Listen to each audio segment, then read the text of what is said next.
सर्व आदरणीय विद्यार्थी मित्रांना नमस्कार। मी आपला DGK सर, अक्कलकोट, सोलापूर जिल्हा। सर्वांना बसव जयंती निमित्त हार्दिक शुभेच्छा। आणि आज अक्षय तृतीया आहे। या शुभ दिनी आपणास मनापासून शुभेच्छा व्यक्त करतो। आज बसव जयंती जे महात्मा बसवेश्वर 12व्या शतमानामध्ये होऊन गेलेत आपल्या कर्नाटकामध्ये। त्यांनी समानतेवर जास्त काम केलेले आहे। जातीभेद न करता समाजात प्रत्येक व्यक्ती जीवन व्यवस्थितरित्या जगला पाहिजे, प्रत्येक लोकांना त्यांनी मार्गदर्शन केलेले आहेत। असे समतावादी आणि जगातील पहिला जो पार्लमेंट त्यांनी उभा केले अनुभव मंटप म्हणून, अशा महात्मा बसवेश्वरांचा आज जन्मदिवस, आज आपण त्यांचा जयंती साजरी करतो। या महामानवांच्या जन्मदिवशी जयंतीनिमित्त आज आमच्या घरी एक नवीन पुस्तकांची प्रकाशन आपण केलेले आहोत। माझ्या मुलीच्या शुभ हस्ते, शांतलक्ष्मी चिन्नूच्या शुभ हस्ते एक पुस्तकाचे आज प्रकाशन मी केलेले आहे। अतिशय महत्त्वाचा हा नेट परीक्षेचा पुस्तक आहे। महात्मा बसवेश्वर नेहमी म्हणतात, त्यांनी वर्क इज वर्शिप, कायकवे कैलास। कायक म्हणजे काम, जे आपल्या हातात जे वर्क आहे, आपलं वर्क म्हणजे आपलं वर्शिप। देवळाला मंदिरात न जाता तुम्ही तुमच्या कामाला देव म्हणून त्यालाच तुम्ही सन्मान द्या। तुमचा काम हाच महत्त्वाचा आहे। वर्क इज वर्शिप, तुमचं वर्काला तुम्ही वर्शिप करा, तुम्हाला सगळं मिळतो आणि तुमचं जीवन उन्नती होतो। असे महात्मा बसवेश्वरांचा विचारसरणी आपण घेऊन आपण पुढे जाऊया। त्यांचा एक अतिशय महत्त्वाचा आणि खूप महत्त्वाची एक वचन आहे, कळबेड कोलबेड हुशिय नुडियलु बेड, ಮುನಿಯ ಬೇಡ ಅನ್ಯರಿಗೆ ಅಸಹ್ಯ ಪಡಬೇಡ, ತನ್ನ ಬಣ್ಣಿಸಬೇಡ, ಇದುರು ಹಳಿಯಲು ಬೇಡ, ಇದೇ ಅಂತರಂಗ ಶುದ್ಧಿ, ಇದೇ ಬಹಿರಂಗ ಶುದ್धी, ಇದೇ ನಮ್ಮ ಕೂಡಲ संगमनನ್ನು ಒಲಿಸುವ परी। एक महत्त्वाचा कन्नडमध्ये त्यांनी एक वचन सांगितलेत। त्यांनी म्हणतात, कळबेड कोलबेड, कळबेड म्हणजे तुम्ही चोरी करू नका, कोलबेड म्हणजे इतरांना तुम्ही जीव मारू नका।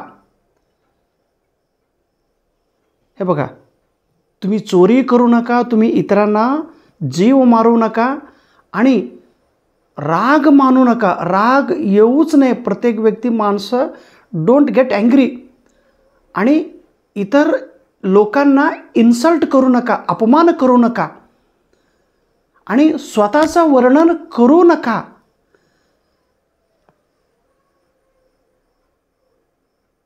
किती महत्त्वाचं वाक्य त्यांनी सांगतात, कळबेड कोलबेड हुशिय नुलियबेड म्हणजे खोटे बोलू नका। कळबेड कोलबेड हुशिय नुलियबेड, अन्यರಿಗೆ असह्य पडಬೇಡ। कळबेड म्हणजे चोरी करू नका, कोलबेड म्हणजे इतर लोकांना जीव मारू नका, मुनिय बेड म्हणजे राग मानू नका, इದುರು ಹಳಿಯಲು ಬೇಡ इतर लोकांना अपमान करू नका, तन्न बण्ಣಿಸಬೇಡ स्वतःला वर्णन करू नका, स्वतःची वर्णन करून घेऊ नका। इदे अंतरंग शुद्धी, हेच अंतरंगांची शुद्धी आहे, हेच बहिरंगाची शुद्धीकरण आहे, आणि हेच मार्ग आपण अवलंबून केलो तर आपण व्यवस्थित जगू शकतो। असं महात्मा बसवेश्वरांचा वचनाला आपण वंदन करून आज नेट परीक्षेचा जो ॲप्लिकेशन आहे, डेट ॲप्लिकेशन खरं तर 10 मे रोजी आज संपणार होती, परंतु NTA UGC कडून एक नवीन आज जाहिरात आलेली आहे की अजून 5 दिवस ऑनलाईन ॲप्लिकेशन भरण्यासाठी 5 दिवस मुदत वाढ केलेली आहे। ऑनलाईन ॲप्लिकेशन करण्यासाठी 5 दिवस वाढविलेले आहे, आणि जे विद्यार्थी अजून ॲप्लिकेशन केलेलं नाही आणि खरंच तुम्हाला सेट आणि नेट परीक्षा पास व्हायचं हे ठरवलं असेल तर हे ॲप्लिकेशन तुम्ही करा, नाहीतर करू नका। कारण निर्धार हा तुमचा असतो, निर्णय हा तुमचा असतो, ध्येय हा तुमचाच असतो, मार्गक्रमण करणारा आपण असतात।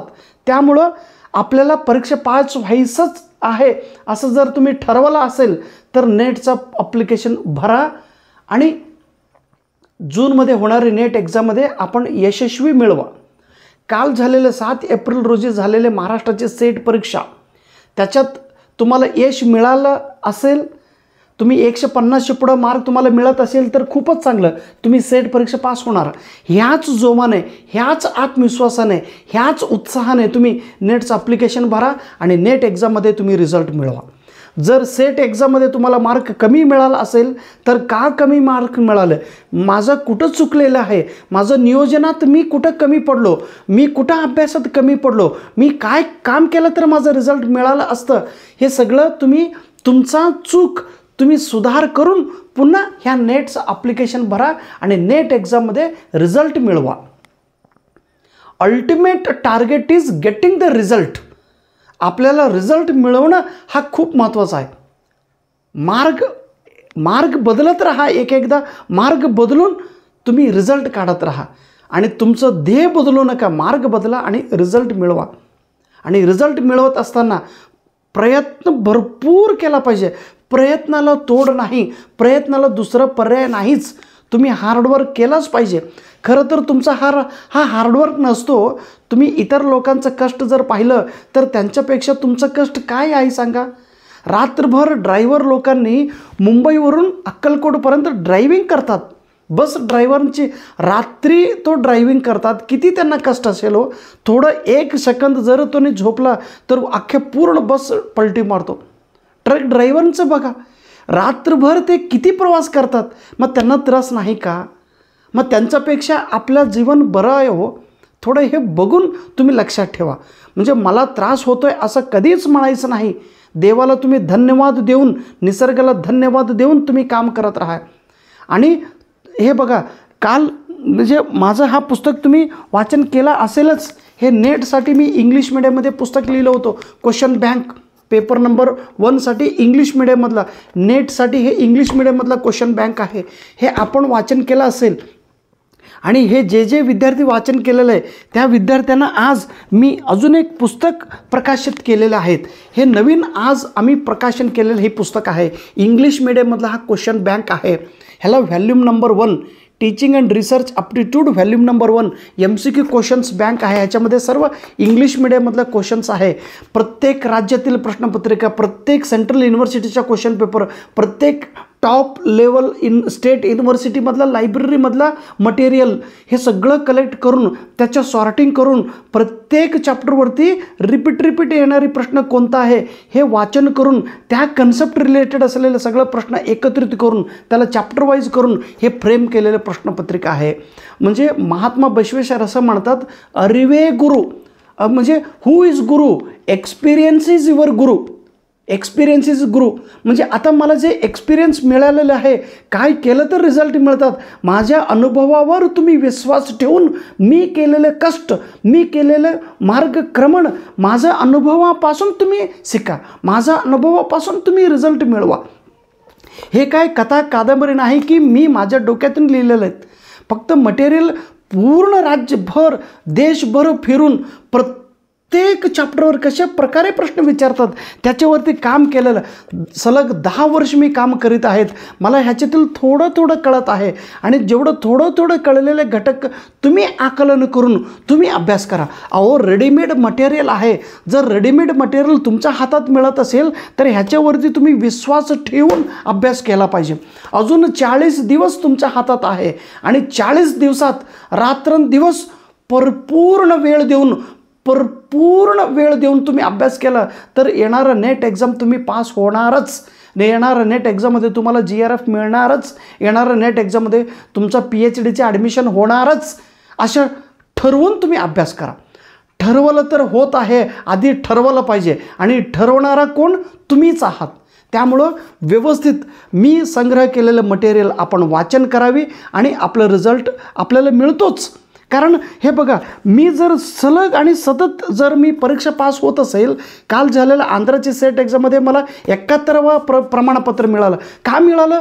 तिथं तर एक साधा प्रश्न विचारलं होतं केरळ राज्यात एक सायलेंट व्हॅली म्हणून एक एरिया आहे, जे फॉरेस्ट एरिया आपण म्हणतो, त्याला सायलेंट व्हॅली असे का म्हणतात? म्हणजे शांत फॉरेस्ट असे का म्हणतात? सायलेंट व्हॅली म्हणायचं कारण काय, असा प्रश्न विचारला होता. आणि त्या प्रश्नांचं माहिती मी माझ्या पुस्तकामध्ये लिहिलं होतं, ह्या पुस्तकात. आणि ते पुस्तकात इथं बघा, ते सायलेंट व्हॅली इथं या पुस्तकात आहे तो क्वेश्चन्स, आणि त्याचं उत्तर आहे. मग सायलेंट व्हॅली का म्हणतात? तर त्या फॉरेस्टमध्ये क्रिकेट म्हणून एक किडा आहे, cricket, okay, insect cricket, okay. तो क्रिकेट रात्री काय करतो, असं चिरकतो, आवाज करतात, चिर्र असं रात्रीमध्ये आवाज करत असतात. त्यामुळे ते गोंगाट आवाज सगळीकडे पसरतो. आणि त्या सायलेंट व्हॅलीमध्ये क्रिकेट हा किडाच नाही. मग तो क्रिकेट किडा नसल्यामुळं तो एरिया रात्री एकदम शांत असतो, असं त्याचं उत्तर आहे. Absence of cricket insect in the valley. So because of absence of insect of cricket the valley is non as silent valley. याचा अर्थ प्रत्येक प्रश्न इम्पॉर्टंट आहे माझ्या पुस्तकातील. ते माझं पुस्तक म्हणजे म्हटल्यापेक्षा मी खूप भारी नाही. पुन्हा एकदा मी तुम्हाला नम्रपणे नमूद करतो. बसवण्ण असे म्हणतात, यनगिंत किरियरिल शिवभक्तरगिंत हिरियरिल. म्हणजे जो शिवभक्त आहे तो सर्वात मोठा असतो आणि माझ्यापेक्षा लहान या जगात कोणी नाही, असं बसवण्ण म्हणतात, बसवेश्वर म्हणतात. म्हणून मी तुम्हालाही असं हात जोडून म्हणतो, मी खूप हुशार नाही, मी खूप मोठा नाही. हां, एक निश्चित की तुमच्यापेक्षा एक जास्त सर्टिफिकेट मला मिळालं आहे. आणि तो सर्टिफिकेट कसा मिळाला आहे तेच अनुभव मी तुमच्या समोर सांगण्यासाठी मी उभे आहे. आणि येणारं 40 दिवस तुम्ही व्यवस्थित अभ्यास केला, कारण ऑलरेडी मटेरियल इज रेडी. आणि हे मटेरियल व्यवस्थित वाचन करा आणि रिझल्ट मिळवा. आणि त्याच्यासाठी थोडा पैसा आपण खर्च केलाच पाहिजे. पैसा कशावर आपण खर्च करणार आहोत? पुस्तकावरती आपण खर्च करणार आहोत. कारण आपण केलेला खर्च हा इन्व्हेस्टमेंट आहे.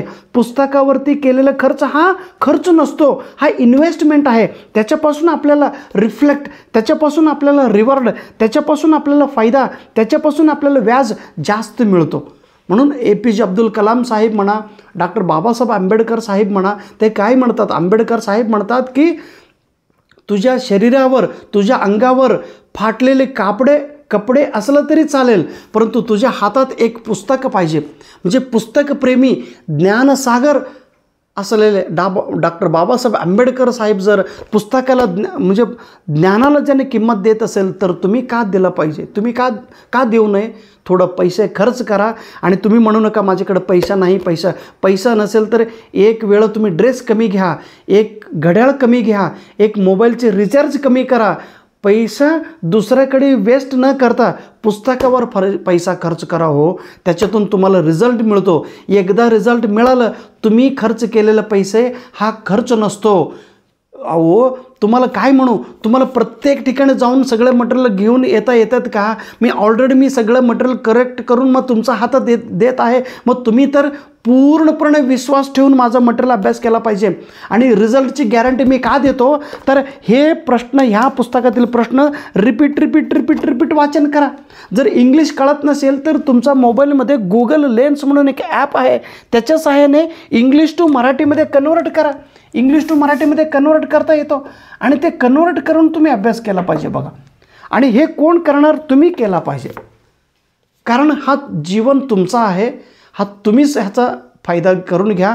आणि हे मी सारखं म्हणतो, मी संग्रह केलेलं मटेरियल वाचन करा, अभ्यास करा आणि रिझल्ट मिळवा.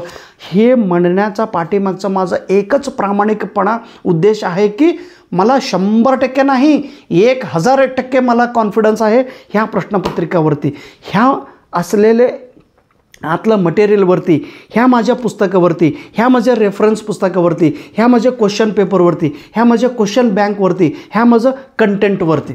कारण ज्यांचा हातात कंटेंट चांगला असतो तोच रिझल्ट. कंटेंट म्हणजे काय माहिती आहे का? आपण हे बघा, अन्न खात असताना चांगलं अन्न आपण खाल्लो तर त्याच्याला आपल्याला एनर्जी मिळतो. तसं चांगलं फूड, हे फूड कशासाठी आहे? मेंदूसाठी आहे. हे फूड रिझल्टसाठी आहे. विद्यार्थी मित्रांनो, लहान विद्यार्थी अभ्यास करीत आहेत. तुम्ही तर मोठे आहात, तुम्हाला सगळं माहिती आहे. तुम्ही येणारा हा 1 महिना परिपूर्ण वेळ द्या. तुमचा वेळ तुम्ही कोणाला देऊच नका. Each and every second is important. Each and every moment is important. Each and every minute is important. खरं तर मी तुमचा फोनसुद्धा घेत नाही. मला तुम्हाला बोलायलासुद्धा वेळ मिळत नाही. एवढं बिझी असलेला माणूस मी. आजही एवढं वेळ परीक्षा पास झाला तरी मी रोज 10 ते 12 तास आजही मी काम करत असतो, अभ्यास करतो. अभ्यास म्हणजे काय? पुस्तक वाचन करणे. अभ्यास म्हणजे काय? लिखाण करणे. अभ्यास म्हणजे काय? मनन करणे. अभ्यास म्हणजे काय? थिंकिंग करणे. अभ्यास म्हणजे काय? नोट्स काढणे. अभ्यास म्हणजे काय? रेफरन्स पुस्तक गोळा करणे. नोट्स म्हणजे काय? लेक्चर देणे. नोट्स म्हणजे काय? लेक्चर ऐकणे. हे सतत मी काम करत असतो बघा. शाळेतील ड्युटी करून, घरचं काम करून, हे बाकीचे मी शिक्षक आहे शाळेतील ड्युटी करत, आता इलेक्शनचे कामं किती इलेक्शनची ड्युटी. माय गॉड, खूप हैराण असतो. खूप हैराण म्हणजे काय? खूप हैराण असतात. There is no word for हैराण आपल्याला व्हायचंच आहे. कष्ट आपल्याला मिळत असतो. त्यातील वेळ काढून मी तुमच्यासमोर येत आहे. येणारे 40 दिवस मला जेवढा समजतो तेवढा मी लेक्चर देण्याचा प्रयत्न करतो. तुम्हीसुद्धा पुस्तक हातात घ्या आणि करा अभ्यास. सुरू करा आणि नेट एकदा रिझल्ट मिळवा. एकदा परीक्षा पास व्हा. बघा, एकदा परीक्षा पास झाल्यानंतर काय बदलणार आहे हे मला खूप विद्यार्थी माझ्या घरी येऊन मला भेटल्यानंतर त्यांचा आनंद, अश्रूमध्ये मला आनंद होत आहे. त्यांना रिझल्ट मिळत आहे ना. मी कोणाचं नाव सांगू, किती लोकांचं नाव सांगू. प्रत्येक व्यक्ती, माझ्या घरी येणारा प्रत्येक विद्यार्थी हा देव माणूस म्हणून मी त्यांना ट्रीटमेंट करतो. आज आमचं जो पब्लिकेशन आहे त्याचं नाव आम्ही श्री स्वामी समर्थ बुक पब्लिकेशन म्हणून आज आम्ही नाव ठेवलेलं आहे. माझं ह्या पुस्तकाला आपण स्वागत करावी. तुमचा सपोर्ट मला असू द्या. माझं सपोर्ट तुमच्यासोबत आहे. फक्त मला माझ्या अडचणीतून मला असं घेऊन या हो. मी सोडत नाही. तुमच्या घरी येऊन, तुम्हाला बाहेर ओढून, तुम्हाला पाया पडून तुम्हाला मी परीक्षा पास करून दाखवतो. अडचण काय झालं तर मला वैयक्तिक अडचण आहे, तरीसुद्धा त्या अडचणीतून मी मार्ग काढत मी पैसा खर्च करून मी पुस्तक काढत आहे. माझं एकच उद्देश आहे की तुम्ही माझं एवढं कष्ट तुम्हाला म्हणजे तुम्हाला करायचं होत नाही आणि तेवढं वेळसुद्धा तुमच्याकडे नाही. तर मी केलेलं कष्ट, माझ्या कष्टापासून तुम्हाला मदत मिळायला पाहिजे आणि तुमचं रिझल्ट मिळणं हाच माझा ध्येय आहे. स्वामी महाराजांचा एक आशीर्वाद घेऊन आज आमचे ह्या पब्लिकेशनचं नाव श्री स्वामी समर्थ महाराज ठेवलेले आहेत. भिऊ नकोस, मी तुझ्या पाठीशी आहे असं मंत्र सांगितलेलं स्वामी महाराजांचं आशीर्वाद माझ्यावरती असू द्या आणि तुमच्यावरती असू द्या. मी नेटसाठी सदैव मी तुमच्यासोबत आहे. Thank you so much. जय महाराष्ट्र.